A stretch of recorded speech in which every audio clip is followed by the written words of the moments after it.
Konsep birokrasi menurut Ablow. Yang pertama, birokrasi diartikan sebagai organisasi rasional.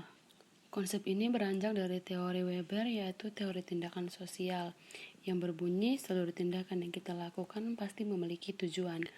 Rasional dalam konteks organisasi yaitu di mana suatu organisasi menggunakan sumber daya yang seminimal mungkin atau sekurang-kurangnya tapi menghasilkan hasil yang besar atau yang bisa disebut dengan efisiensi. Akar teori Weber yaitu dominasi. Dalam interaksi sosial di masyarakat ada kekuasaan yang mendominasi. Dominasi berakar dari beberapa sumber kekuasaan. Yang pertama, dominasi tradisional atau non-modern. Dominasi ini bersifat turun-temurun dan sifat kekuasaan tradisional. Tipe ini hidup dalam organisasi tradisional, contohnya kerajaan. Organisasi tradisional merupakan organisasi yang sumbernya dari cara-cara tradisional. Yang kedua yaitu dominasi karisma. Dominasi ini berakar pada orang yang memiliki karisma tertentu atau daya tarik yang mampu mempengaruhi orang-orang di sekitarnya untuk mengikuti dia. Dominasi ini juga disebut sebagai dominasi non-modern. Yang berikut, legal rasional. Pada dominasi ini, dalam suatu organisasi mereka bekerja dengan rasional untuk menghasilkan atau menciptakan hasil yang baik dan besar atau yang bersifat efisiensi. Organisasi rasional prinsipnya bersumber pada legal rasional.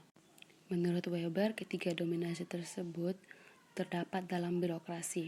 Konsep yang kedua yaitu birokrasi sebagai inefisiensi organisasi. Organisasi yang kaku, tidak fleksibel dan lamban. Organisasi ini terjadi karena mereka bekerja hanya karena adanya aturan. Jadi jika tidak adanya aturan maka mereka tidak bekerja. Organisasi ini juga merupakan organisasi yang tidak mau belajar dari kesalahan. Yang ketiga, birokrasi sebagai kekuasaan yang dijalankan oleh pejabat. Misalnya, dalam pembuatan KTP hanya dapat dikeluarkan dan ditandatangani oleh Kepala Dinas Kependudukan. Yang keempat, birokrasi sebagai administrasi publik. Birokrasi merupakan komponen sistem politik, baik dalam pemerintah sipil ataupun publik. Contohnya mereka memikirkan bagaimana suatu anggaran disalurkan atau yang dialokasikan. Yang kelima, birokrasi sebagai administrasi yang dijalankan oleh pejabat. Birokrasi sebagai struktur atau badan. Dalam struktur ada staf atau pegawai yang menjalankan birokrasi.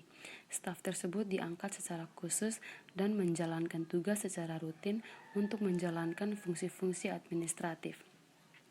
Yang keenam, birokrasi sebagai organisasi.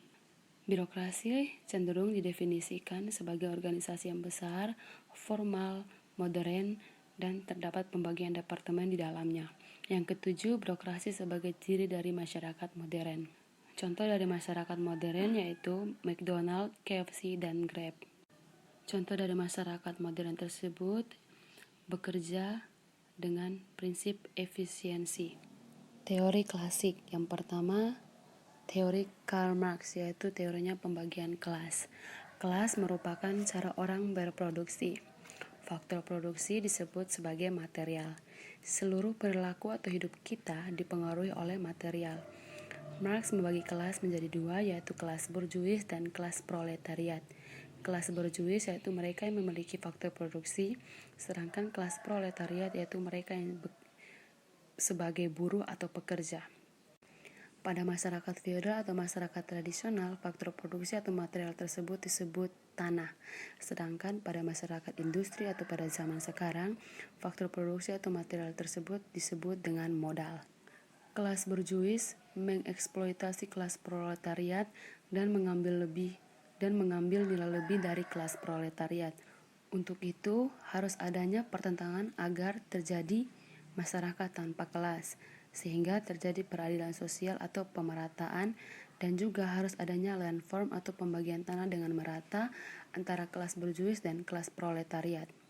Birokrasi menurut Marx akan berada di kelas borjuis, karena kelas borjuis mengeksploitasi kelas proletariat. Jadi birokrasi selalu ada di dalam kelas borjuis.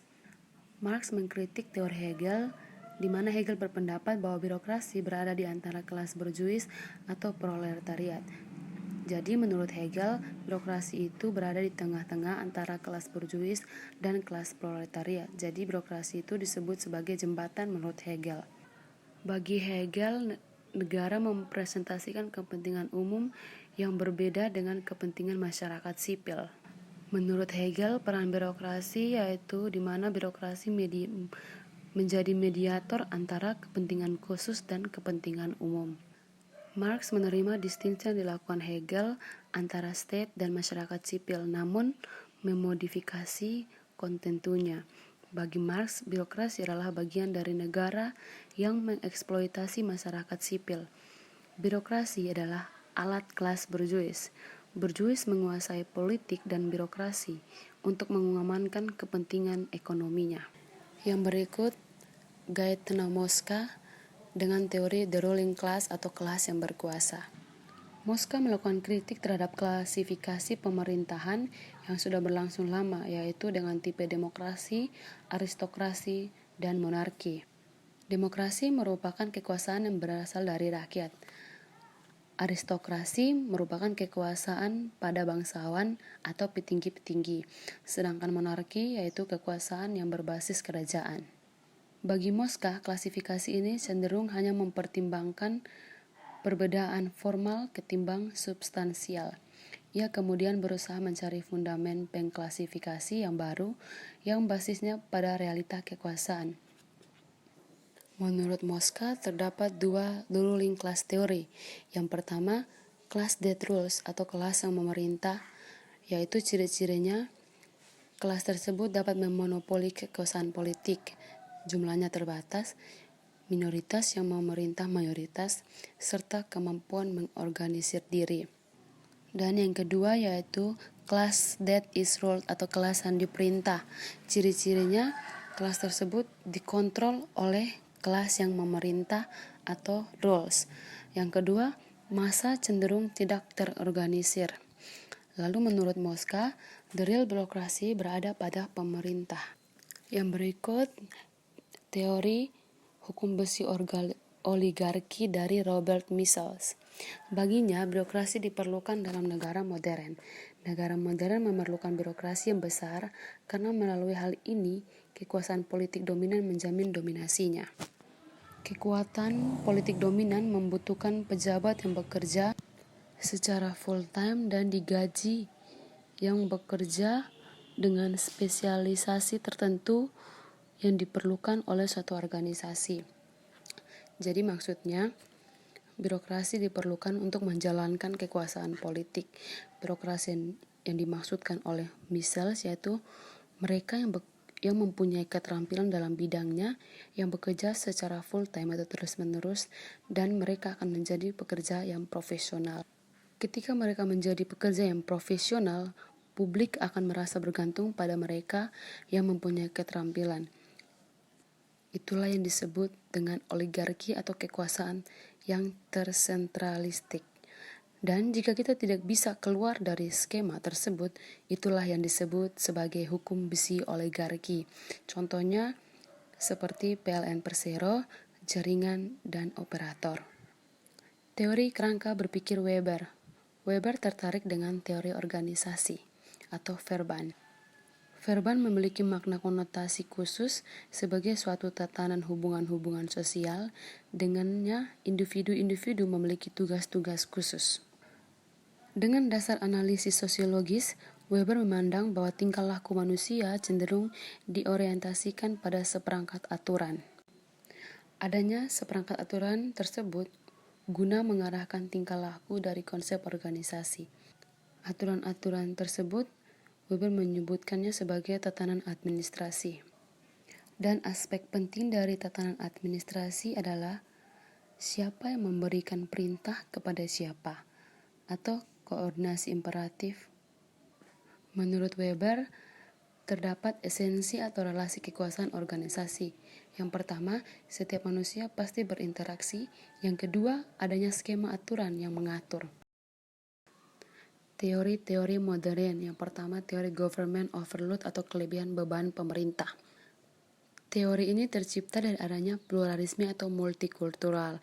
Kita tahu bahwa bangsa Indonesia merupakan bangsa yang besar dengan kebudayaan yang berbeda-beda dan sangat beragam. Oleh sebab itu, kebutuhan masyarakat pun akan beragam. Karena kebutuhan masyarakat yang sangat beragam, tuntutan kepada pemerintah juga sangat beragam. Oleh sebab itu, terjadinya kelebihan beban kepada pemerintah. Teori technocratic view. Kata tekno berarti keterampilan dan teknis. Krasi berarti kekuasaan yang mengatur. Jadi teknokrasi adalah bentuk pemerintahan yang dikuasai oleh pakar teknisi yang mempunyai keterampilan khusus dalam suatu usaha pengambilan keputusan. Jadi teori ini menjelaskan bahwa terdapat para pakar teknisi yang mempunyai keterampilan khusus dan mereka menguasai pemerintahan. Yang berikut, the corporation view. Teori ini menjelaskan bagaimana pemerintah bekerja sama dengan pihak lain untuk memecahkan masalah publik. Yang berikut, teori Marxist view. Teori ini menjelaskan bahwa birokrasi ada pada negara itu sendiri. Teori ini menjelaskan bahwa negara atau pemerintah itu disebut sebagai kelas burjuis dan kelas atau kaum proletariat itu disebut sebagai PNS.